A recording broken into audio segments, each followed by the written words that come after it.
Hello दोस्तों, नमस्कार। DRS biology channel में आप सभी का स्वागत करता हूं। जैसा कि कल हम लोगों ने पढ़ा पुष्प की संरचना, यानी पुष्प की संरचना को पढ़ा क्योंकि हम लोग लेसन पढ़ रहे हैं दोस्तों पुष्पीय पादपों में लैंगिक जनन, यानी कि पुष्प में जनन किस प्रकार से होता है। कल हम लोगों ने पुष्प की संरचना के बारे में पढ़ा और उनके भागों को पढ़ा कि पुष्प के कितने भाग होते हैं। बेसिकली पुष्प के तो 4 भाग होते हैं। कल आप लोगों को बताया गया, बाह्य दलपुंज, दलपुंज और पुमंग और जायांग। ये 4 चक्र होते हैं किसके? पुष्प के। लेकिन बेसिकली 2 ही चक्र ऐसे होते हैं जो जनन में क्या करते हैं? भाग लेते हैं, जिन्हें हम पुष्प का नर भाग और मादा भाग यानी कि पुमंग और जायांग कहते हैं। पुमंग कहा जाता है और दोस्तों जायांग कहा जाता है। ये जो है सिर्फ जनन में क्या करते हैं? भाग लेते हैं, यानी कि हिस्सा जो जनन में लिया जाता है, जो जनन किया जाता है फूलों में, वो कौन करता है भैया? पुष्प का 2 ही चक्र भाग लेता है, यानी कि पुमंग और जायांग। क्योंकि हम लोगों ने पुष्प की संरचना को अच्छे तरीके से पढ़ा। आज हम लोग जो है पुमंग के बारे में पढ़ेंगे, यानी कि पुमंग जो है, पुमंग जी दोस्तों, पुमंग जिन्हें हम अंग्रेजी में क्या कहते हैं? एंड्रोसियम। जिन्हें हम अंग्रेजी में क्या कहते हैं भैया? एंड्रोसियम कहा जाता है। ठीक है, ये एंड्रोसियम पुमंग जो है किसे कहते हैं? कल हम आप लोगों को बताए थे, यानी कि जो है अपने पिछले वीडियो में बताया गया है कि जो है पुमंग जो एक ऐसा भाग है जिसे पुष्प का नर भाग कहा जाता है। कौन सा भाग? नर भाग कहते हैं भैया। ठीक है, नर भाग। और ये पुमंग क्या है? ये जो है पुंकेसर का समूह है। किसका समूह? पुंकेसर का समूह है। ठीक है, ये जो है पुंकेसर का समूह है। कौन? पुमंग। तो पुमंग जो होता है ये पुंकेसर का समूह, यानी पुंकेसर के समूह को ही क्या कहते हैं? पुमंग कहते हैं। यानी ये जो है भैया क्या है? स्टेमेन। स्टेमेन, ठीक है, ये स्टेमेन का समूह है। ठीक, तो स्टेमेन को कल, यानी कि अगर हम लोग देखें, एक स्टेमेन की जो संरचना होती है दोस्तों कुछ इस तरीके से होती है। ठीक है, एक स्टेमेन की बात करते हैं क्योंकि हम लोगों ने पिछले वीडियो में अपने पढ़ा है कि स्टेमेन जो होता है कुछ इस तरीके की उनकी क्या होती है? संरचनाएं होती हैं। ठीक है, तो जो स्टेमेन है, अब देखिए स्टेमेन के 2 भाग होते हैं, यानी पुंकेसर के 2 भाग होते हैं। एक भाग होता है जिसे हम लोग बोलते हैं ना परागकोश। क्या कहते हैं? परागकोश कहा जाता है। ठीक, दूसरा भाग होता है, यानी कि हम लोग इसको बोलते हैं भैया पुतंतु कहते हैं, यानी फिलामेंट कहते हैं अंग्रेजी में इसको। ठीक है, फिलामेंट। और इसको हम लोग बोलते हैं एंथर। ठीक है, इसको क्या बोलते हैं दोस्तों? इसको हम लोग बोलते हैं भैया एंथर बोलते हैं, यानी कि ये एंथर है। तो जो एंथर होता है यानी परागकोश होता है, ये परागकोश है क्या चीज? तो परागकोश ये पुंकेसर का, जो पुंकेसर होता है उसका शीर्ष भाग है। इसका कौन सा भाग है भैया? शीर्ष भाग होता है। ठीक है, तो इसके शीर्ष भाग को ही हम क्या कहते हैं? पुंकेसर, जो कुंडीनुमा संरचना में होता है। ठीक है, और जो पुतंतु होता है यानी कि फिलामेंट होता है, इस फिलामेंट को हम क्या कहते हैं? ये जो पुंकेसर का जो लंबा डंठल नुमा भाग होता है, जो लंबा डंठल नुमा भाग होता है, उसी को हम क्या बोलते हैं भैया? पुतंतु यानी कि फिलामेंट कहते हैं।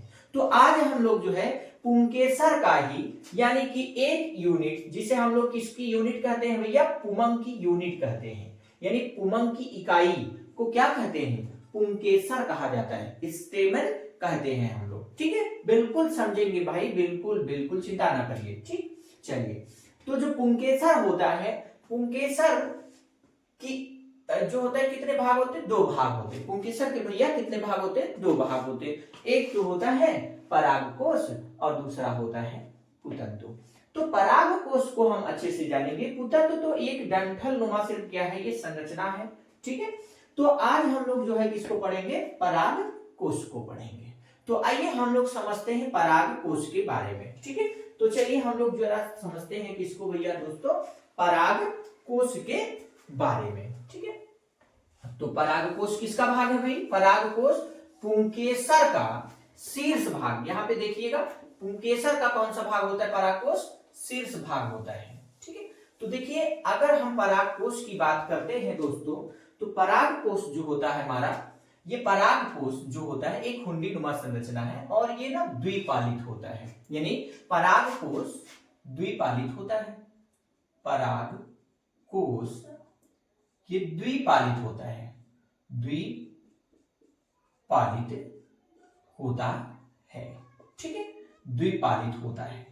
परागकोश जो होता है भैया ये द्विपालित होता है। द्विपालित मतलब इसके दो पाली होते हैं, यानी कि दो पाली में होता है इनकी संरचना। अब देखिए ये दोनों पालियों को, देखिए यहाँ पे दो पाली दिखाया जा रहा है, एक पाली इस तरफ है लेफ्ट साइड, यानी कि जो होता है एक जो होता है राइट साइड है, एक राइट साइड में है और एक लेफ्ट साइड में है, तो दो पाली है। और प्रत्येक पाली में, यानी परागकोश द्विपालित संरचना है और प्रत्येक पाली में, प्रत्येक पाली में, नोट करते चलिएगा आप लोग भी, जो है बहुत इंपॉर्टेंट क्वेश्चन है ये, परीक्षा में बहुत बार प्रश्न पूछे जाते हैं कि परागकोश जो होता है दोस्तों ये कितना पालित होता है, यानी परागकोश द्विपालित होता है। प्रत्येक पाली में दो कोष्ठ होते हैं। कितने कोष्ठ होते हैं? दो कोष्ठ होते हैं, यानी कि दो कोष्ठ होते हैं। प्रत्येक पाली में दो कोष्ठ पाया जाता है। ठीक है, बेसिक है। कितने कोष्ठ पाए जाते हैं भैया? दो कोष्ठ पाए जाते हैं। देखिए यहाँ पे देखिए एक पाली ये हो गया हमारा, यहाँ पे मैं दिखा दे रहा हूं। ठीक है, ये जो पाली है, ये इस पाली में कितने कोष्ठ हैं? इस पाली में दो कोष्ठ हैं। इस पाली में भी कितने कोष्ठ हैं? दो कोष्ठ हैं। यहाँ पे सर्कल बनाया गया है, यहाँ पे देखिए दो कोष्ठ हैं। और इन कोष्ठों को ही हम क्या कहते हैं? लघु बीजाणुधानी कहते हैं, याद रखिएगा। यानी इन कोष्ठों को ही क्या कहते हैं? इन कोष्ठ को, इन दोनों कोष्ठों को, यानी कोष्ठों को ही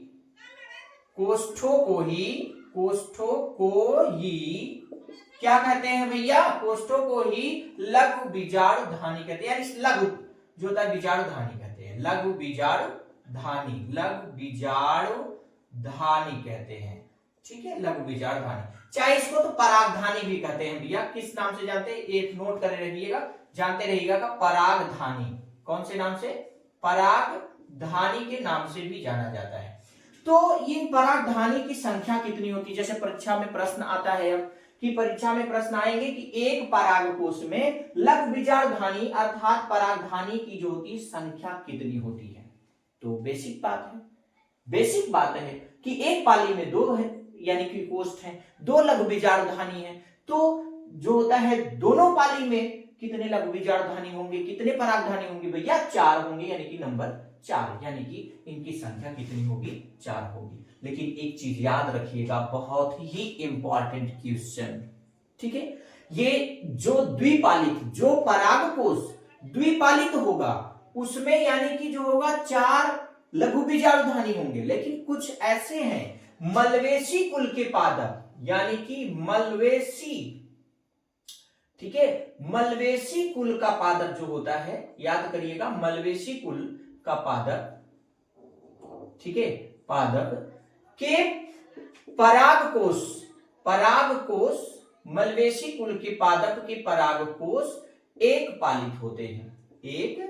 पालित होते हैं दोस्तों। यानी इनकी जो होती है, इनकी पालियां कितनी होती है? एक पाली। तो जब सिंपल सी बात है, मलवेशी कुल का मतलब होता है जैसे कि भिंडी और कपास। ठीक है ना, कौन से भैया?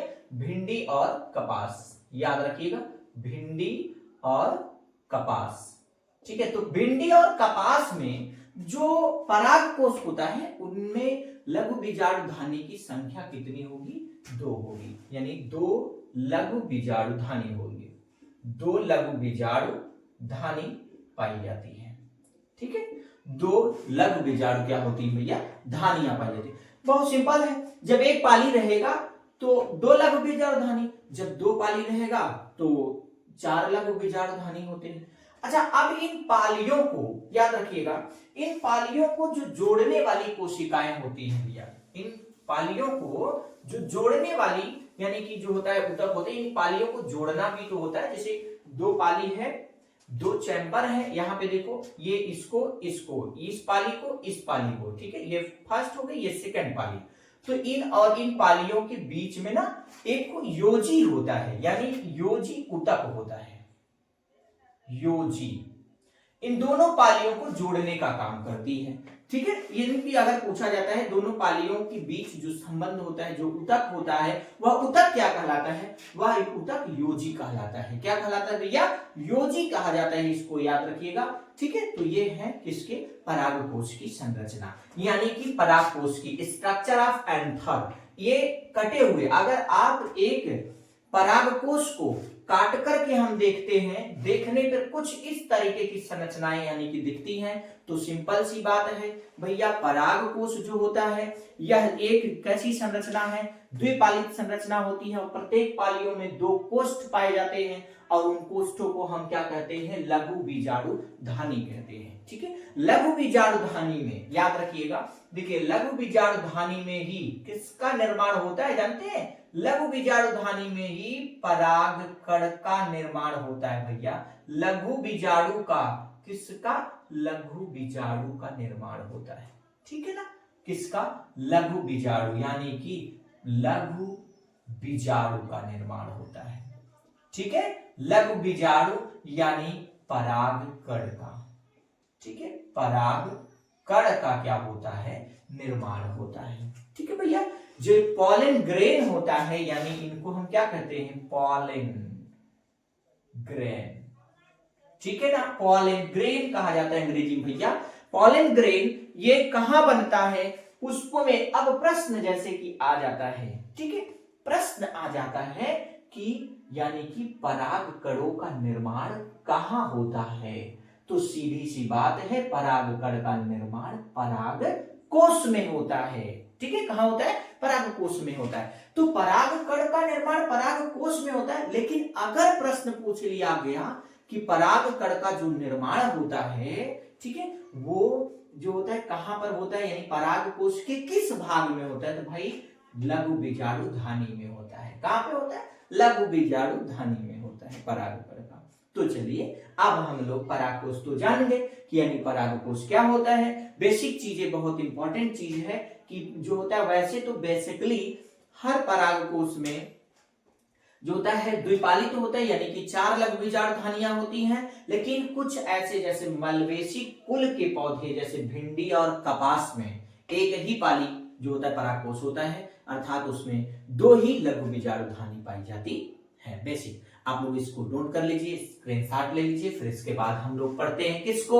लघु बीजाणु धानी को। क्या पढ़ा जाएगा भैया? लघु बीजाणु धानी को, यानी यही है लघु बीजाणु धानी। ठीक, लघु बीजाणु धानी। ठीक है ना, ये देखो, ये जो चारों बने हैं, ये चारों कौन है? लघु बीजाणु धानी, और इनके अंदर कौन बना है? परागकण बना है। अब कैसे बनेगा, किस कोशिका के द्वारा बनेगा, ये सारा हम लोग क्या करेंगे भैया? पढ़ेंगे। तो चलिए हम लोग स्टार्ट करते हैं लघु बीजाणु धानी को। ठीक है, चलिए, गुड।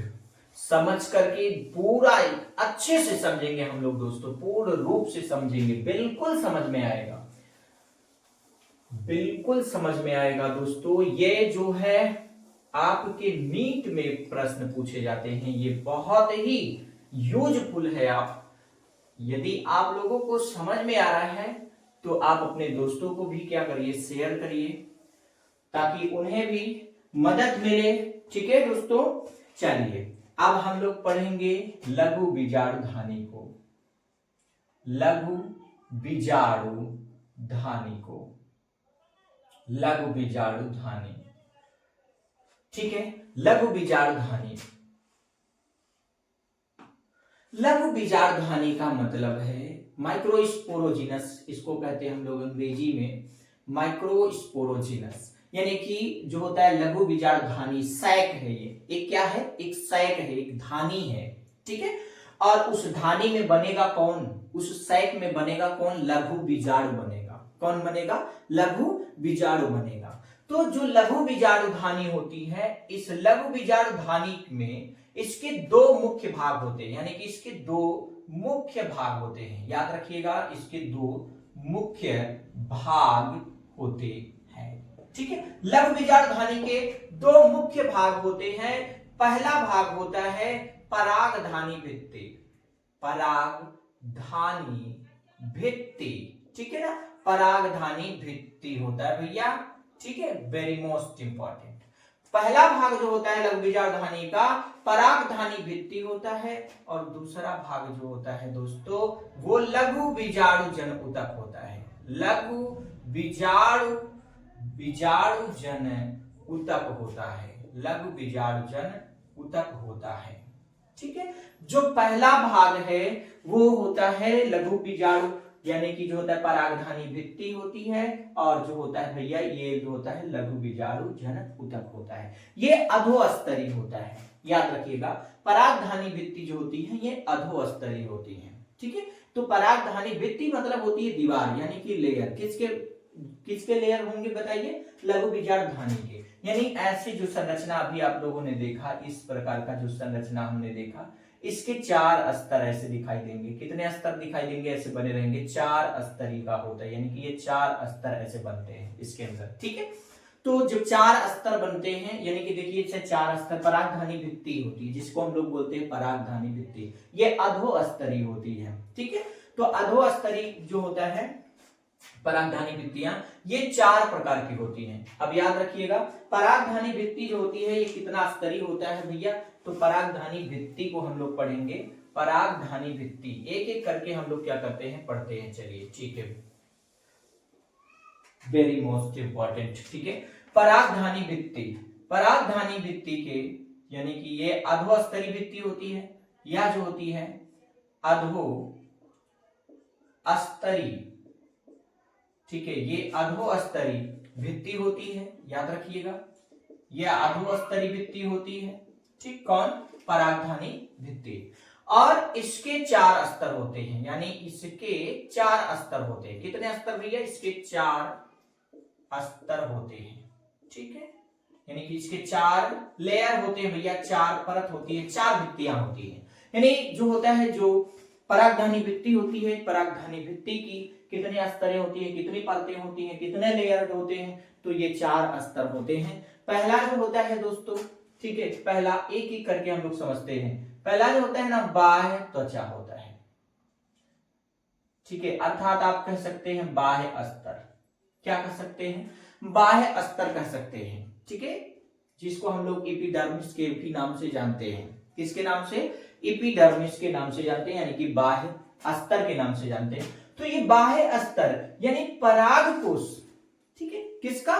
परागकोश का सबसे बाहरी स्तर, यानी कि यह सबसे बाहरी स्तर होता है। यह जो होता है सबसे बाहरी स्तर होता है, यह सबसे बाहरी स्तर होता है दोस्तों, ठीक है, बहुत इंपॉर्टेंट है, ठीक। ये सबसे बाहरी स्तर होता है, ठीक। तो यह जो सबसे बाहरी स्तर है, इसका काम होता है, क्या जानते हैं? इसका काम है, इसका कार्य होता है, इसका कार्य होता है, याद रखो, इसका कार्य होता है परागकोश को सुरक्षा प्रदान करना। किसको? परागकोश को सुरक्षा प्रदान करना, ठीक है, यानी कि सुरक्षा प्रदान करना होता है, ठीक है। यानी परागकोश को क्या होता है भैया? सुरक्षा प्रदान करना होता है। तो अब ये जो है, ये परागकोश जो होता है, परागकोश को सुरक्षित कौन रखता है? तो सबसे बाहर लेयर जो होता है बाह्य स्तर, ठीक है। किसका स्तर है ये? परागधानी भित्ति का पहला स्तर, जिसे हम क्या कहते हैं? बाह्य स्तर, ठीक। तो बहुत इंपॉर्टेंट है भाई, ठीक है, इसको नोट कर लीजिएगा। दूसरा जो लेयर होता है दोस्तों, जो दूसरा परत होता है, किसका? परागधानी भित्ति का।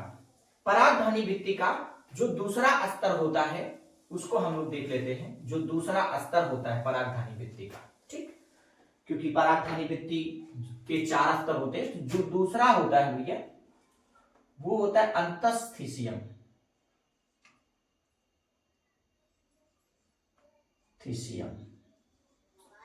अंतस्थीसियम, जिसे हम लोग ना जो होता है क्या कहते हैं? इसको हम लोग जो होता है भैया अंतस्थिसियम यानी कि अंतः त्वचा के नाम से भी जानते हैं, यानी अंतः स्तर के नाम से भी जानते हैं, आंतरिक स्तर आप कह सकते हैं, ठीक है ना। तो इसको हम अंग्रेजी में एंडोथीसियम कह सकते हैं, एंडोथीसियम कह सकते हैं, ठीक है। इसको हम लोग अंग्रेजी में क्या कह सकते हैं भैया, एंडोथीसियम, यानी एंडोथीसियम वाल, एंडोथीसियम वाल, यानी एंडोथीसियम वाल जो होता है, एंडोथीसियम लेयर होता है। बहुत सिंपल बात है।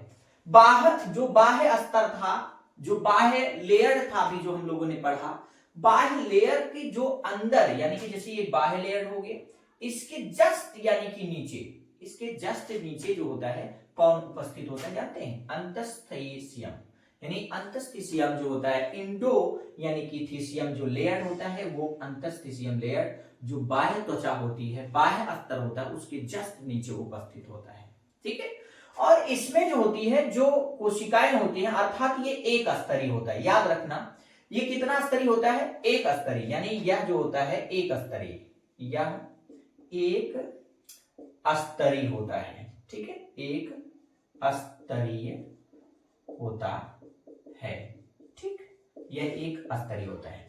और बहुत जो होता है बेसिक बात यह भी है कि बेसिक बात यह है कि अंतस्थिसियम जो होता है ये आर्द्रता ग्राही होता है, यानी आर्द्रता जो होता है ये आर्द्रता ग्राही, यानी इनकी कोशिकाएं जो होती हैं आर्द्रता ग्राही होती है, ठीक है, आर्द्रता ग्राही होती है, इनकी कोशिकाएं जो होती है दोस्तों ये आर्द्रता ग्राही होती हैं। और आर्द्रता जो होता है आर्द्रता ग्राही होने के कारण, ठीक, ये पराग कोश का जब स्फुटन होता है, यानी पराग कोश के स्फुटन के समय यानी कि सहायता करती है, जिससे परागकण क्या होता है, मुक्त होता है, यानी आर्द्रता ग्राही होती है, जिसके कारण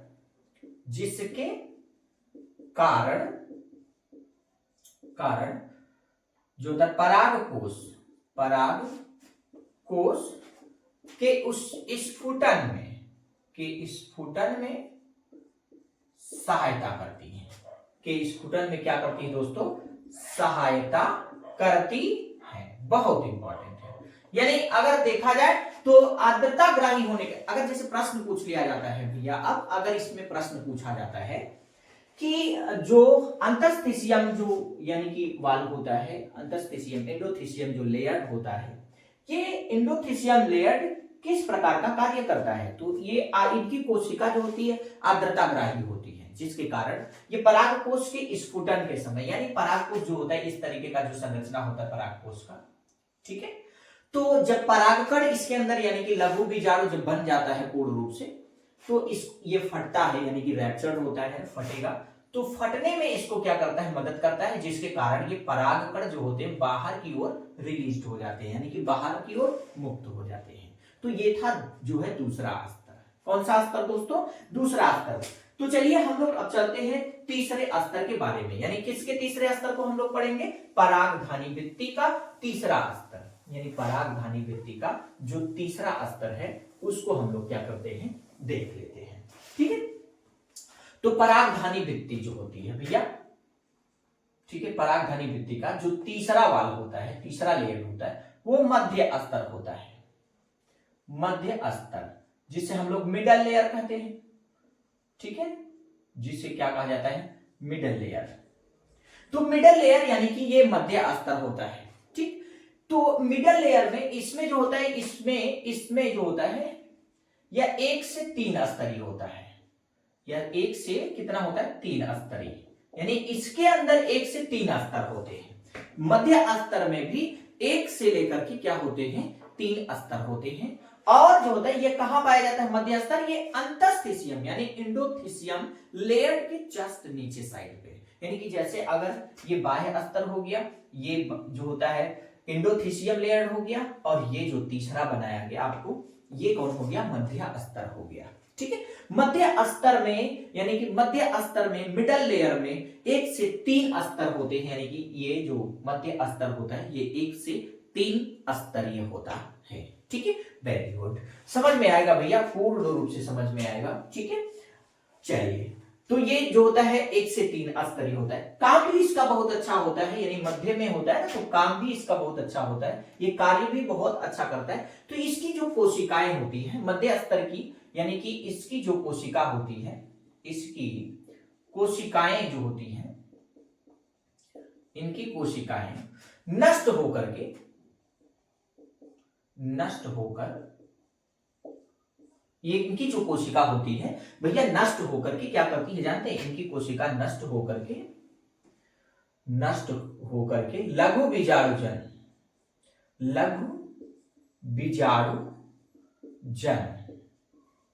ठीक है, लघु बीजाणुजन, ठीक है, किसको भैया? लघु बीजाणुजन ऊतक को पोषण प्रदान करती है। बहुत इंपॉर्टेंट है, ठीक है, पोषण प्रदान करती है, पोषण प्रदान करती है। तो कब करती है?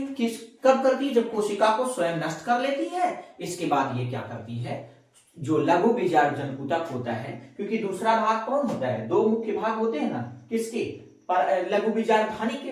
तो लघु बीजाणुधानी के जो दो भाग हैं भैया, तो इस पहला भाग तो परागधानी भित्ति था, दूसरा भाग कौन था? लघु बीजाणुजन ऊतक था। तो परागधानी भित्ति की जो 1 से 3 स्तरीय यानी कि लेयर्ड वाली जो स्तर होती है, जिसे मध्य स्तर कहते हैं हम लोग, तो ये मध्य स्तर क्या करती है? इनकी कोशिकाएं नष्ट होकर के उसी लघु बीजाणुजन ऊतकों को क्या करती है? पोषण प्रदान करती है। ठीक है, बहुत सही, ठीक है। चलिए तो आगे चलते हैं, ये आप लोगों को समझ में आ गया होगा।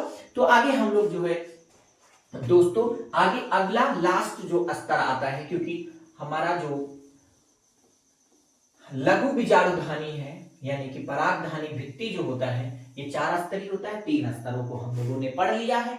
अब हम लोग जो है पढ़ेंगे इसको, जो होता है चौथा स्तर। ये बहुत मुख्य स्तर और सबसे अंतिम स्तर है भैया।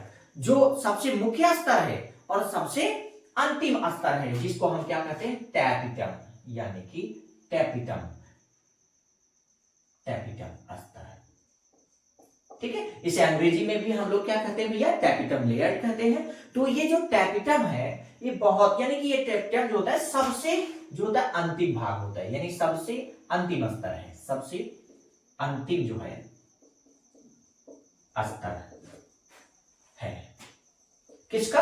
परागधानी भित्ति का। ये परागधानी भित्ति का सबसे अंतिम स्तर है, ठीक है, वेरी गुड। चलिए, और इसका जो होता है कार्य भी बहुत है भैया, कार्य भी बहुत है, ये बहुत कार्य करता है। ये देखिए, ये जो होता है, यह जो होता है कार्य में अगर बात करें, इसका कार्य, इसका कार्य, ठीक है, कार्य लघु बीजाणु को पोषण प्रदान करना। किसको? लघु बीजाणु यानी परागकण को, लघु बीजाणु को पोषण प्रदान करना होता है। लघु बीजाणु को पोषण प्रदान, ठीक है, पोषण प्रदान करना होता है, बहुत इंपॉर्टेंट है, ठीक है। ये लघु बीजाणुओं को क्या करता है जानते हैं? ये पोषण प्रदान करता है। कौन? सबसे अंतिम स्तर कौन है? टैपिटम, यानी कि परागधानी भित्ति का सबसे अंतिम स्तर किसे कहा जाता है? टैपिटम को कहा जाता है। और ये टैपिटम का कार्य क्या होता है? ये लघु बीजाणुओं को क्या करता है? पोषण प्रदान करता है। और ये जानते हैं, ये कैलोज नामक एंजाइम का भी क्या करता है? एंजाइम का स्राव करता है, ठीक है। कौन? ये टैपिटम, ये कैलोज नामक एंजाइम का भी क्या करता है दोस्तों? स्राव करता है। जिसके जो कैलोज यानी आवरण होता है, यानी जब परागकण बनता है, आगे हम लोग पढ़ेंगे कि जब परागकण यानी किसके द्वारा? लघु बीजाणुजन ऊतक द्वारा, ठीक है, जो लघु बीजाणुजन ऊतक की कोशिकाएं हैं वो आगे चल करके परागमात्र कोशिका में बदल जाती है। तो वो कोशिकाएं जब बनती हैं, जब लघु बीजाणु बनता है, परागकण बनता है, वो चतुष्क होता है, यानी कि देखो ऐसे 4 में होता है, बंद होता है, 1 2 3 4, ठीक है, ऐसे 4 में होता है। तो इसके ऊपर ना एक लेयर होता है, एक आवरण होता है, जिसे कैलोज का आवरण होता है। किसका आवरण होता है? कैलोज का आवरण होता है। तो जो टैपिटम होता है, ये कैलोज नामक एंजाइम को स्रावित करता है, जिसके कारण ये जो आवरण लगा होता है कैलोज का, ये आवरण टूट जाता है। ठीक है, ये आवरण क्या हो जाता है, टूट जाएगा और सारे परागकण क्या हो जाएंगे, लघु बीजाणु सारे मुक्त हो जाएंगे, यानी कि बाहर की ओर क्या हो जाएंगे, निकल जाएंगे दोस्तों। ठीक है, वेरी गुड, समझ गए आप लोग। और ये कुछ हार्मोन्स का भी क्या करती है भैया, स्राव करती है। याद रखना, टैपिटम जो होता है ये हार्मोन्स का भी क्या करती है, स्राव करती है। ठीक, वेरी गुड, समझ लिए। तो चलिए हम लोग पहला भाग क्या कर लिए, पढ़ लिए। किसका भाग पहला हम लोगों ने पढ़ा, लघु बीजाणु धानी का। यानी लघु बीजाणु धानी के दो भाग हैं। पहला भाग, दो मुख्य भाग हुए करते हैं भैया। ये पहला भाग जो होता है जिसको हम लोग बोलते हैं लघु बीजाणु धानी वृत्ति, यानी कि लघु बीजाणु धानी वृत्ति, जिसको पराग धानी वृत्ति भी कह सकते हैं आप। पराग धानी वृत्ति के 4 स्तर होते हैं और वो स्तर जो होता है बाह्य स्तर, एंडोथीसियम स्तर, मध्य स्तर और टैपिटम। इन चारों के स्तर के बारे में हम लोगों ने क्या किया, स्पष्ट रूप से पढ़ा। अब हमारा जो दूसरा स्तर, दूसरा मुख्य भाग होता है वो आता है लघु बीजाणु जन ऊतक। ठीक है, लघु बीजाणु जन ऊतक। ठीक है, लघु बीजाणु जन ऊतक, वेरी गुड, मोस्ट इंपॉर्टेंट है लघु बीजाणु जन ऊतक। यानी लघु बीजाणु जन ऊतक किसे कहते जाते हैं, पराग कोश के अंदर। ठीक है, पराग कोश के अंदर जो होता है कोशिकाओं के समूह को, ठीक है, पराग कोश के अंदर कोशिकाओं के समूह को लघु बीजाणु जन ऊतक कहते हैं। लघु बीजाणु जन ऊतक कहते हैं। ठीक है, लघु बीजाणु जन ऊतक कहते हैं। बहुत इंपॉर्टेंट है, वेरी मोस्ट इंपॉर्टेंट है भैया। देखिए समझ लीजिए कि किसे कहते हैं लघु बीजाणु जन ऊतक, कहां होगा, पराग कोश में ही होगा। तो पराग कोश यानी कि पराग कोश में कोशिकाओं के समूह को, यानी पराग कोश के अंदर, किसके अंदर भैया, पराग कोश के अंदर, पराग कोश के अंदर। ठीक है, कोशिकाओं के समूह को ही क्या कहते हैं, लघु बीजाणु जन ऊतक कहते हैं। और ये कोशिका जो होती है, लघु बीजाणु जन ऊतक की जो कोशिकाएं होती हैं, यही कोशिकाएं, ये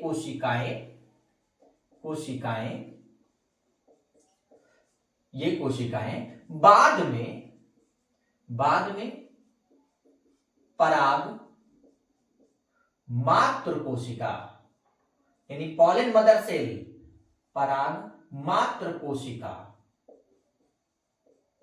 में बदल जाती हैं। ठीक है, बदल जाती हैं।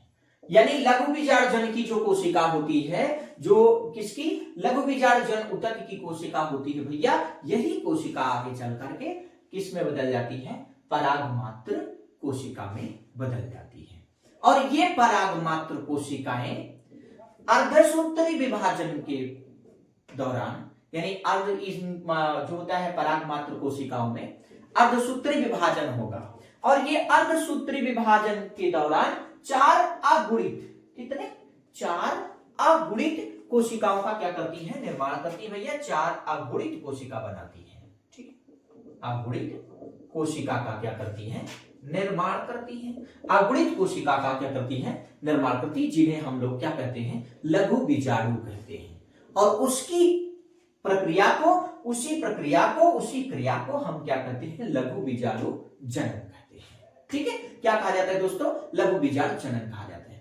तो इतने हम लोगों ने पढ़ा। इसमें क्या पढ़ा, हम लोगों ने पराग कोश की संरचना पढ़ा भैया, और पराग कोश की संरचना को स्पष्ट हम लोगों ने समझा, और उसके भागों को पढ़ा, यानी उनके अंदर कौन कौन से भाग होते हैं उनको पढ़ा। इसके बाद जो होता है हम लोगों ने लघु बीजाणु धानी को पढ़ा, लघु बीजाणु धानी के भागों को पढ़ा। ठीक है, आप लोग जो है इसको अच्छे से प्रिपेयर करिए, अच्छे से तैयार करिए। ये परीक्षा से संबंधित है, बहुत ही इंपॉर्टेंट है भैया, बहुत ही परीक्षा में, यानी कि बहुत ही परीक्षाओं में ये पूछा जाता है। ठीक है, और बहुत ही महत्वपूर्ण है। ठीक, तो कल हम लोग जो है दोस्तों, यानी कि अगले वीडियो में हम लोग दोस्तों क्या पढ़ेंगे जानते हैं, अगले वीडियो में हम लोग पढ़ेंगे लघु बीजाणु जनन। क्या पढ़ेंगे, लघु बीजाणु जनन को पढ़ेंगे। तो जो है वो हम लोग नेक्स्ट वीडियो में पढ़ेंगे। यदि हमारा वीडियो दोस्तों अच्छा लगा है तो आप लोग जो है लाइक करिए, अपने दोस्तों के पास शेयर करिए, कमेंट करिए। ठीक है दोस्तों, धन्यवाद।